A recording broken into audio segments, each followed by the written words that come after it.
오늘은 8월 8일 주일입니다. 어제는 제가 시편 말씀을 30편까지 읽었는데요. 오늘은 그동안 우리 아들에게 읽어주었던 잠언서 말씀입니다. 지난번 제가 사복음서와 비교 말씀 좀 읽고 있는 중에 잠시 이제 말씀을 읽지 않고 있었는데요. 오늘은 어제 시편 그동안 읽지 않았는데 24편부터 30편까지 읽었는데 그동안 잠언서는 7장까지 읽었더라고요. 잠언서가 31장까지 거의 한 달에 한 번씩 읽으면 딱 맞는, 매일 하루에 한 장씩 읽으면 딱 맞는 말씀이라 오늘은 이제 잠언 말씀을 읽도록 하겠습니다. 우리 아내 휴대폰에 매일매일 아침 묵상, 매일매일 묵상하는 말씀 이 부분을 또 읽어나도록 하겠습니다. 잠언서는 다윗의 아들 솔로몬이 지은 글이죠. 전체가 솔로몬이 지은 게 아닌 것, 시편 전체가 다윗이 다 지은 것이 아닌 것처럼 잠언서도 중간중간 솔로몬 외에 지혜로운 자들이 이렇게 말씀을 기록한 부분들이 있어서 아무튼 지혜의 총 메카라고 해야 될까요? 아무튼 지혜가 부족하거든 지혜가 많으신 예수님께, 주님께 구하라고 했던 것처럼 이 잠언서의 말씀은 지혜의 말씀이 가득합니다. 제가 요즘 성경을 보는 그 마음을 하나님이 주셨는데 그 마음은 첫째, 성경에서 우리 구약의 모든 것이 오래된 옛 약속 아닙니까? 하나님께서 약속하신 것은 메시아를 보내주시겠다는 그 약속을 다 이루시기 위해서 그 이사야나 또 예레미야 또 선지자들 느헤미야 또 그 마지막 이제 구약의 마지막 선지자가 예수님이 오시기 전 그 길을 평탄케 하기로 나왔던 선지자 세례 요한입니다. 세례 요한이 마지막 선지자입니다. 말라기로 알고 있는데요. 말라기 선지자가 아니라 신약의 시작과 구약의 마지막을 여는 선지자가 마지막 선지자입니다. 아무튼 오늘 주일날 예배 드리기 전 아침 7시 42분 8월 8일 참 좋네요. 시간까지 이렇게 딱 나오고 있어서 아무튼 오늘 잠언 말씀 8장 읽으면서 제가 보는 대로 이 안에서 메시아 예수 그리스도를 보시면 좋겠고요. 또 이 안에서 우리 율법과 복음의 조화처럼 구약의 모든 율법을 이제 예수님께서 폐하시지 않았습니까? 이제 하나님께서 진리의 말씀으로 우리를 자유케 하셨듯이 우리가 어떤 율법이나 또는 형식에 얽매이지 아니하고 이제 내 마음에 예수 그리스도가 오심으로 해서 말씀에 육신이 되으신 그 주님을 통해서 이 말씀이 우리의 삶 속에서 우리가 성령의 전인 줄 너희가 알지 못하느냐 했던 것처럼 예수님께서 가시면서 보혜사 성령님을 보내주시겠다고 하셨고 이제는 그 말씀을 이렇게 글로 쓰지 않으시고 돌판에 새기지 아니하시고 우리의 마음의 신비에 새기고자 예수님께서 십자가에 못 박혀 돌아가시고 우리를 성전 삼아서 하나님의 말씀이 성전의 머리 되신 분이 예수 그리스도잖아요. 교회의 머리 되신 분이. 이제 우리 머리가 우리 생각하는 이 육신의 머리가 오직 예수님만 생각하고 예수님이 나의 주인이 되었을 때 나의 성전은 이제 진정한 하나님이 원하시는 영적 성전이 이루어지는 것입니다. 그렇게 말씀을 보면 이제 말씀이 많이 풀립니다. 일단 이렇게 구약의 말씀은 이미 이루어진 말씀이잖아요. 예수님께서 이렇게 오신 말씀이니까 여기서 지혜라 하면 예수님을 의미한다고 보면 됩니다. 지혜 하나님께서 이 말씀을 통해서 우리에게 오셨기 때문에 예수 그리스도를 말씀으로 보고 또 이 삶 속에서 나의 삶이 드러나고 서기관과 바리새인들은 자기 자신을 숨겼어요. 겉으로는 거룩한 채 했지만 그 속에는 정말 회칠한 무덤과 같이 더럽고 냄새나고 그 포장된, 제가 요즘 도시락을 싸갖고 다니는데 가끔 김치를 싸갖고 다니거든요. 밀봉을 그렇게 하고 비닐까지 다 넣는데도 냄새가 솔솔 올라오더라고요. 그런 거와 같은 것 같습니다. 겉으로는 거룩한 채 하지만 속에는 그 부패와 오물들이, 저 시체가 썩은 그 성지순례를 갔다 왔지만 그 무덤이 참 회칠한 무덤, 하얗게 멋있습니다. 하지만 그 안에 그 냄새나고 뼈다귀 같고 따닥따닥 소리 나고, 우리 육신이 삶이 그렇습니다. 저도 그런 삶을 살았지만 겉으로는 정말 율법적인 삶을 살면서 내가 정말 거룩한 양, 서기관과 바리새인처럼 저 높은 곳에서 기도하고 때로는 금식도 하고, 그런 내 머리에 예수 그리스도가 아니라 나의 삶으로 가득 찼던 머리에 생활을 했습니다. 이제 이 목이 잘리듯이 세리원이 목이 잘렸잖아요. 그것처럼 그 목의 잘림의 의미가 우리 생각은 죽고 오직 새롭게 접붙임 예수 그리스도의 머리로 접붙임당하는 그런 삶이 되어야 될 것입니다. 아무튼 말씀이 있는데 키포인트는 겁니다. 여기에서 예수님이 보여야 합니다. 지혜가, 여기 잠언 8장 1절 보면은 지혜가 부르지 아니하냐, 명철이 소리를 높이지 아니하냐. 이게 꼭 예수님이 우리를 부르시고, 예수님이 명철이신 예수님이잖아요. 우리를 향해 이렇게 소리를 높이는 신 겁니다. 신약에 보면 신구약에 하나로 일치가 되어 있거든요. 성경 66권 전체가 예수 그리스도를 증거하는 거기 때문에 이 글에서 예수님을 보면 되는 것입니다.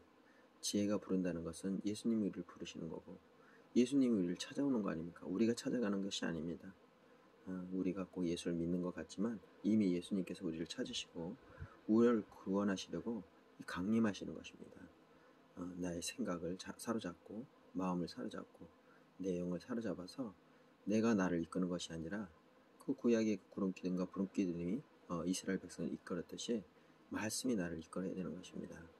꼭 내가 복음이 되어서 말씀을 좌지우지하고 칼로 쪼개고 그런 말씀이 아니라 진정 하나님께서 주시는 말씀에 따라서 구름기둥이 이동하는 데서 불기둥이 이동하는 것에 따라서 그냥 저는 순종하며 그 말씀에 따라가는 것입니다.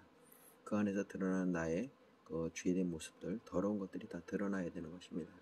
포장되지 아니하고요. 말씀이 너를 베드로가 예수님께서 세족식할 때 절대 하지 못한다고 했지 않습니까? 그 당시에 종들이 하는 일이 우리처럼 요즘날처럼 신발이 좋아서 발이 깨끗한 게 아니라 밖에 나오면은 정말 우리 옛날에 집신처럼 발가락 사이사이가 먼지가 대단합니다. 지금처럼 이렇게 보도블록이라든가 이렇게 아스팔트가 잘 되어서 그래도 발이 시커멓잖아요. 먼지들이 묻지 않습니까? 그래서 주인들이 밖에 나갔다면 제일 먼저 종들이 하는 일이 세수대야를 가지고 나와서 주인을 맞이해서 그 발을 씻는 일이었습니다. 그러니 베드로가 당연히 예수님이 발을 씻는다 했으니 얼마나 의의가 높았겠습니까? 자기만은 절대 씻기지 못했더니 너는 나랑 상관없다 했으니 예수님께서 그러면 너랑 나랑은 아무 상관이 없다 해보니까 베드로가 하는 말이 그럼 머리부터 발끝까지 씻어달라고 했더니 예수님이 하시는 이미 너희는 말씀으로 깨끗해졌기 때문에 내가 발을 씻노라 하시면서, 그리고 또 예수님이 하시거든요. 내가 섬김을 받으러 온 것이 아니라 섬김을 받으러 왔다고. 여기서 지혜가 부르지 아니하느냐, 명철이 높이지 않느냐, 이 소리는 예루살렘아 예루살렘아 이렇게 불렀던 예수님의 그 부르짖음, 예수님의 그 소리가 이렇게 저는 들립니다. 이렇게 요즘 말씀이 저에게는 새롭게 이렇게 다가왔는데, 여러분들도 이렇게 성경을 보면서 구약을 보면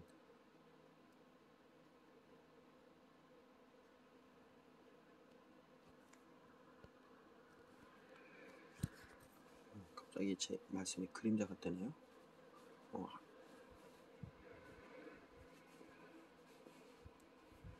이 휴대폰이 오래 이게 진행이 안 되면 잔이 꺼져서 저의 그림자를 보게 됐네요. 아이고 참.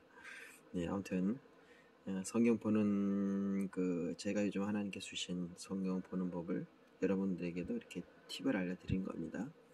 그러니까 첫째, 이 성경을 통해서 예수님을 보는 것입니다. 왜냐하면 만왕의 왕이시고 만주의 주시고 오는 세상 아니 과거의 모든 것들도 창조 때부터 예수님이 함께 계셨다고 말씀하지 않습니까? 그리고 사도 바울 같은 경우도 신약의 3분의 1을 쓰셨던 사도 바울도 태중에 그를 택정하셨다 하시잖아요. 모태 전에 이미 그 하나님께서는 사도 바울을 이미 알고 계셨고 그를 이렇게 하나님의 뜻으로 그를 태어나기 위해서 미리 예정하시고 준비하셨습니다. 그것처럼 이 성경의 구약의 모든 이 지혜나 명철 여기 안에서 예수 그리스도를 보면은 되는 것입니다. 예를 들어서 여호수아도 예수의 히브리어가 여호수아입니다. 구약에서는 예수라고 헬라어로는 예수라는데 그것처럼 여호수아가 예수의 한 그 표징이죠. 모세도 그 중에 하나고요. 건짐을 받았다라는 뜻이거든요. 모세가 히브리어는 우리나라 말과 같이 제가 이름이 박배근인데 북도들 배자에 뿌리근자를 씁니다. 우리 사형제가 있지만 그처럼 아버지가 이렇게 이름의 뜻이 있듯이 성경 히브리어나 헬라어 언어는 다 그 뜻이 있습니다. 그래서 원래는 그 신약은 헬라어로 적고 구약은 히브리어로 적기 때문에 이거를 지금 우리는 한글로 영어 성경으로 예전에는 우리 선교사님들이 한문으로 이렇게 그 성경을 이렇게 해석을 한 것이죠. 그래서 우리 이 글의 원문은 신약은 헬라어고요. 그래서 요즘은 목사님들도 이렇게 원문을 많이 인용하신 분들이 참 많습니다. 저희 교회 목사님도 그 원문을 통해서 말씀의 그 깊이와 더 이렇게 풍부한 표현, 우리나라 그 언어가요 정말 세계적이라고 합니다. 특히나 형용사 같은 경우 이번에 BTS에서 눈이 소복소복 내린다는 그 소복소복 표현이 안 돼가지고 근데 외국 사람 그 소복소복이란 말만 들어도 우리 한글을 들어도 눈이 쌓인다고 정말 우리나라 한글이 정말 대단한 글입니다. 정말 우리나라 이번 코로나 때문에 엄청난 국력이 전 세계로 지금 뻗어나갔거든요. 이제 서양이 우리나라를 같은 선진국으로 취급합니다. 아니 그래서 이번에 그 초청할 때도 우리나라를 초청했지 않습니까? 우리나라가요 정말 하나님께서 새롭게 이렇게 조명해 주고 계십니다. 이 한글이 엄청납니다. 이 띄어쓰기도 우리 훈민정음 시대 때는 띄어쓰기가 없었답니다. 다까 이런 식으로 이렇게 요즘은 이렇게 단순화됐는데요. 정말 우리나라 그래서 우리나라 그 시나 이런 것들을 영어로 표현이 안 돼요. 그래서 원래 문학상은 우리가 다 휩쓸어야 되는 건데 그 표현을 못하니까 결국 외국 사람들이 알지 못해 이번에 BTS가 그 정말 그 전 세계 지금 우리 한류가 흐르지 않습니까? 노래를 통해서 그 눈이 소복소복 내린다는 그 소복소복이 온 세상을 뒤집었어요 지금. 지금 BTS가 지금 어마어마한 일을 하고 있는데요. 그것도 하나님의 역사심이라고 저는 봅니다. 아무튼 여러분 우리나라 이 한글이 얼마나 놀라운지를 그래서 이 한글을 통해서 근데 또 오역된 글도 있기 때문에 이 말씀과 여러분 좀 말씀 좀 더 깊이 있게 알려면은 이 구약은 히브리 원어를 한번 더 보시고요. 저도 굉장히 이렇게 말씀이 이게 한글로도 다가오잖아요. 그러면 이걸 또 히브리 원어로 한번 또 이렇게 보시면 이런 앱들이 잘 깔려 있기 때문에 그걸 한번 보시면 더 말씀이 은혜롭습니다. 오늘도 지금 서두가 또 길었는데요. 하여튼 이 잠언서 말씀은 지혜의 말씀입니다. 한마디로 해서 지혜는 예수님이기 때문에 예수님이 다 드러 나오는 것입니다. 그리고 이 안에서 벌어지는 잠언서에서 일어나는 모든 일들이 있는데요. 그건 저희 죄고 우리의 삶의 그 더러움들 그런 것들이 밝히 드러나는 것입니다. 빛이 오면요 어둠은 물러가게 되는 것입니다. 예수님이 빛으로 오시지 않았습니까?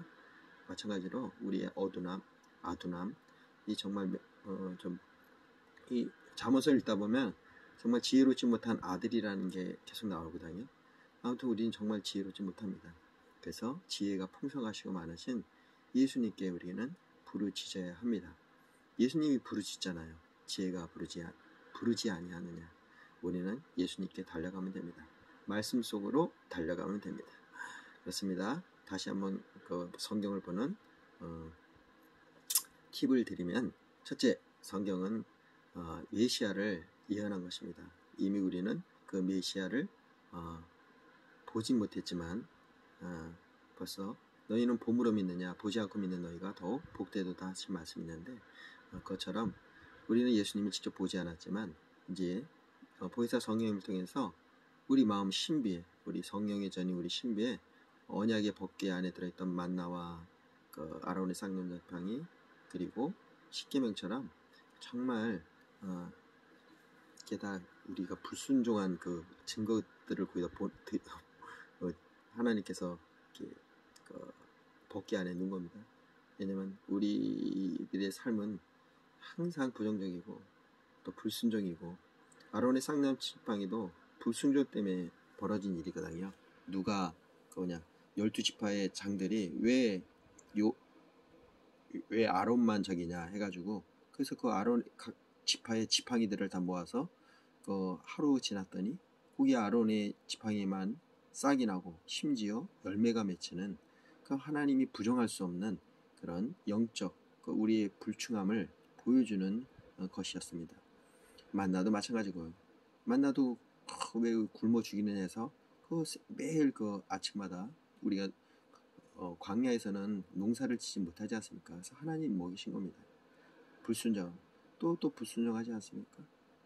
그러니까 매출하기도 주시고 그리고 또 돌판 같은 경우는 하나님 만나러 올라간 모세가 죽었다고 해가지고 자기들이 막 광란의 그 쇼를 정말 그 우상을 산 송아지에다가 금을 입혀가지고 애굽에서 배웠던 그 소를 섬겼던 그들을 보자마자 예수님께 모세가 내려오자마자 그 돌판을 깨버린 거 아닙니까? 그래서 그 돌판이 들어간 것도 우리의 불순종을 의미하는 겁니다. 결국 우리는 더러운 것밖에 없습니다. 오직 의인은 없나니 오직 예수님만이 지혜가 있고 예수님만이 성결하시고 순결하시기 때문에 우리는 오직 죄인임을 신약의 말씀처럼 그 세리처럼 기도하는 겁니다. 감히 얼굴도 들지 못하고 저는 죄인입니다. 그러나 저기 그 서기관과 바리새인들 보세요. 높은 곳에 올라서 거룩한 곳이 있고 나는 일주일에 11조하고 뭐 저기 하고 뭐 하고 금식도 몇 번씩 해요. 일주일에 몇 번씩. 그들이 갖고 있는 그 뭐죠? 십계명 외에 그들이 그 유전이 그 장로의 유전이라서 한 300 몇 개가 되는 그걸 지키는 사람들이거든요. 심지어 손을 이렇게 꽉 쥐어도 주일 하나님 그러니까 안식일을 범하는 거라고 했고 몇步를 걷질 않습니다. 지금도 이스라엘 백성은요 그 구약의 율법에 의해서 지금 우리가 얘기하는 주일이 아니라 토요일이 그들에게는 토요일이 원래 안식일이거든요. 그래서 금요일날 저녁보다 사이렌 울리면서 다 문을 내립니다. 그래서 미리 그 주일 음식 주일 안식일 날은 아무 일도 하지 않습니다. 정말 이스라엘 자체가 문을 내립니다. 정말 지금도 그 율법 안에서 자유치 못한 그들의 모습을 볼 때 정말 얼마나 아둔한지 우리 개신교는 그래서 얼마나 많은 그런 개혁을 해 나오지 않았습니까? 카톨릭도 이렇게 오래되다 보면은 부패되고 그 율법에 빠지게 되기 때문에 그래서 하나님께서 우리에게 너무 지혜가 부족하기 때문에 지혜가 이렇게 부르시는 겁니다. 우리 개신교는 계속 개혁해야 되기 때문에 그래서 개신교입니다. 원래는 그 카톨릭이 우리 뿌리였거든요. 근데 거기서 완전히 개혁되어 나온 겁니다. 마틴 루터나 그 칼빈이 이건 아니다. 그렇죠. 예수님께서 그 피하신 구약의 모든 그 율법을 우리가 다시 정말 지금 지키려면 정말 유대인들처럼 철저하게 제가 유대 저기를 갔다 왔었는데 거기는 문 고리에도 말씀이 있습니다. 정말 놀라운 일이죠. 정말 대단한 일입니다.